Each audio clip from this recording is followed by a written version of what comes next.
kerja di Dok Sorong sehingga semuanya itu dapat terjadi dan dapat terlaksana dan bisa kita buktikan bahwa pada hari ini kami sebagai pekerja di Dok Sorong PT Pertamina Dok Sorong bisa membuktikan ke seluruh Nusantara khususnya di daerah Papua ini bahwa kapal ini betul-betul bisa dibuat di Dok Sorong juga, bukan cuma di luar dari Dok Sorong.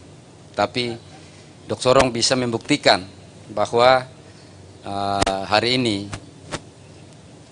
PT Dok Sorong bisa menunjukkan ke dunia, bahkan ke Indonesia, khususnya ke Indonesia dan terlebih khusus untuk Papua Indonesia Timur ini, kalau putra-putri daerah di Papua ini bisa bekerja sama untuk pembangunan kapal baru ini. Dan histori dari kapal baru ini itu mulai peletakan lunas atau kilayeng tahun tanggal 1 Maret 2018 dan selesai pekerjaan untuk hull atau badan kapal yaitu tanggal 31 Mei 2018. Dan dalam tahun 2019 kita tahu bahwa kami di BUMN untuk pengadaan peralatan yang masih kurang, masih ada kendala dan mungkin juga karena terlalu jauh ke timur sini.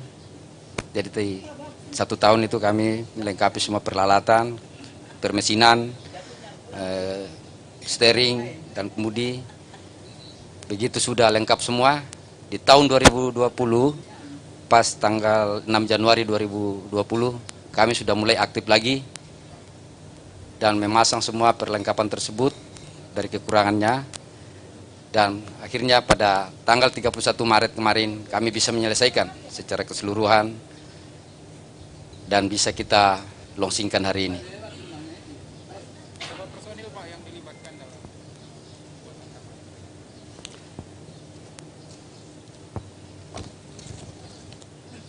Personil yang kami libatkan dalam pembuatan kapal ini, yaitu kami sendiri di Dok Sorong itu, pekerja yang ada di sini itu sekitar 65 orang,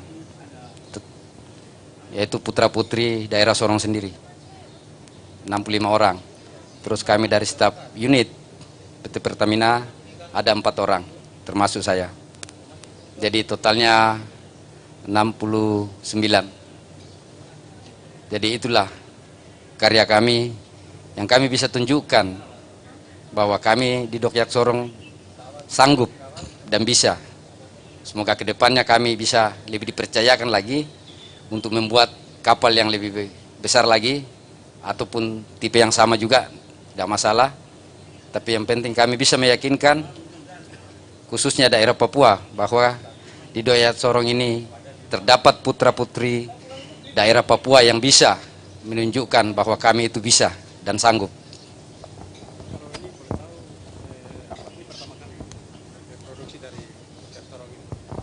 Ya, ini sejak berdirinya Dok Sorong sekitar 45 tahun, baru kali ini pertama kali kita membuktikan bahwa selama berdirinya Dok Sorong di bidang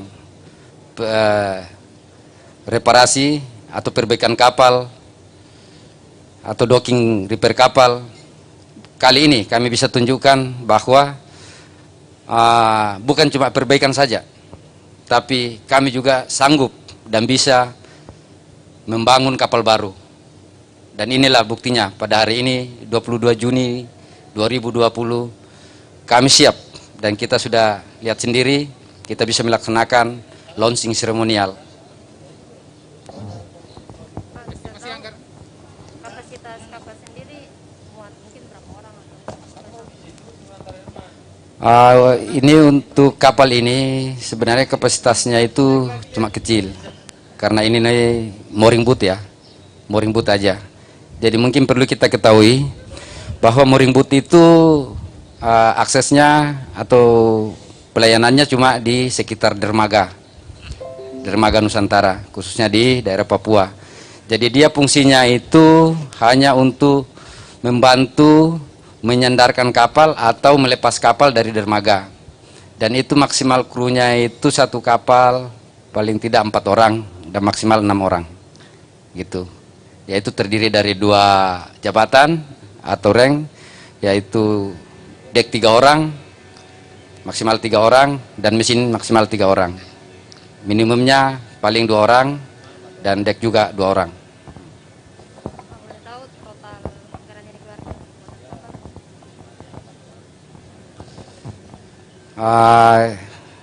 Anggaran yang kami keluarkan ya mulai dari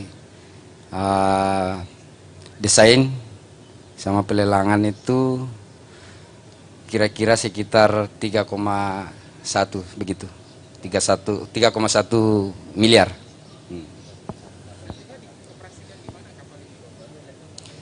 Kapal ini karena kita sudah buat di sini, jadi kami sebagai karyawan atau teman-teman di Dokyat Sorong atau pekerja di Dokyat Sorong, khususnya dari teman-teman Papua, itu maunya operasi khusus di Papua saja.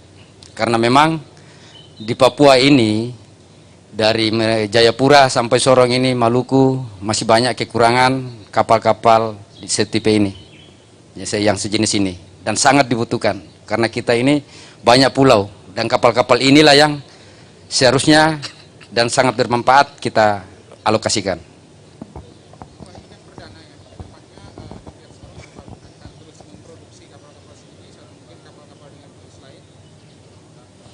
Ya, betul, ini yang perdana. Ini yang pertama kali, yaitu tadi saya bilang 45 tahun baru bisa terbukti di Dokyat Sorong, khususnya di Papua untuk bisa buat kapal. Jadi dengan adanya bukti ini, kami itu semakin semangat, dan teman-teman pekerja di sini, khususnya putra daerah Sorong, Papua, semangat dan semakin semangat untuk bisa membuktikan kembali bahwa kami itu bisa. Jadi mungkin kedepannya kami siap untuk bisa membangun lagi tipe yang sama, bahkan yang lebih besar lagi, dan kami akan sanggupin itu.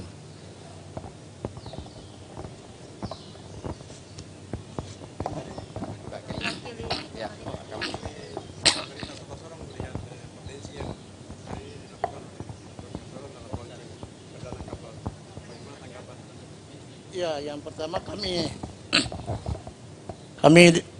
atas nama pemerintah Kota Sorong menyampaikan apresiasi kepada pihak Dokarim yang telah meluncurkan kapal dalam lintasan waktu yang cukup panjang, 45 tahun. Mereka berani untuk membuat kapal. Ini artinya bahwa mutiara-mutiara yang terendap di dasar laut itu sudah mulai dibangkitkan kembali, dan raksasa yang tidur itu mulai dibangun kembali untuk melihat potensi di wilayah Sorong Raya, Papua Barat, tapi juga untuk wilayah Indonesia Timur. Dokarim di seluruh Indonesia, bagian timur mungkin yang terbesar itu ada di sini, di Kota Sorong.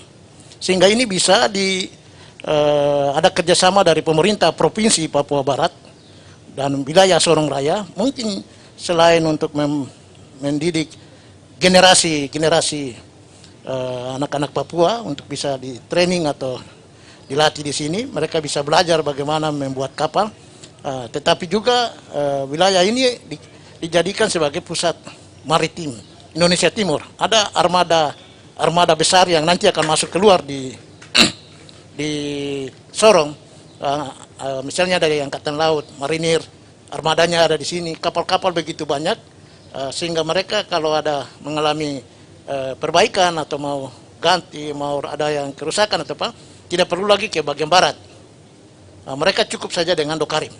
Dan mungkin kami berikan apresiasi kepada pihak Dokarim karena luar biasa, ini satu prestasi yang sangat luar biasa, karena tadi kami dengar 45 tahun baru pertama kali mereka melaunching 2 kapal yang kecil. Kalau yang kecil saja bisa, yang besar itu pasti bisa. Nah, itu sudah bisa terjadi, dan tinggal bagaimana ini akan berkembang dan akan menjadi satu potensi yang besar. Tadi saya katakan bahwa ini adalah raksasa yang tidur dari dulu, sedang mulai bangun kembali. Dan kita akan melaporkan kepada Bapak Wali Kota, dan mungkin pada event-event tertentu kami menyampaikan juga ke provinsi, sehingga bisa melirik Dokarim ini. Minimal mungkin ada kerjasama, MOU untuk membina generasi, karena misalnya ada LNG Tangguh, ada perusahaan-perusahaan di sini, bagaimana mengelas atau kegiatan-kegiatan teknis lainnya, ya mungkin anak-anak muda itu dari SMK atau dari mana-mana di sini bisa dilatih sumber daya manusianya, sehingga mereka tidak kalah bersaing dengan daerah-daerah lain kalau masuk ke lapangan pekerjaan. Mungkin ke arah itu. Ya, sekali lagi atas nama pemerintah Kota Sorong, kami menyampaikan terima kasih dan berikan apresiasi yang sebesar-besarnya kepada pihak Doker.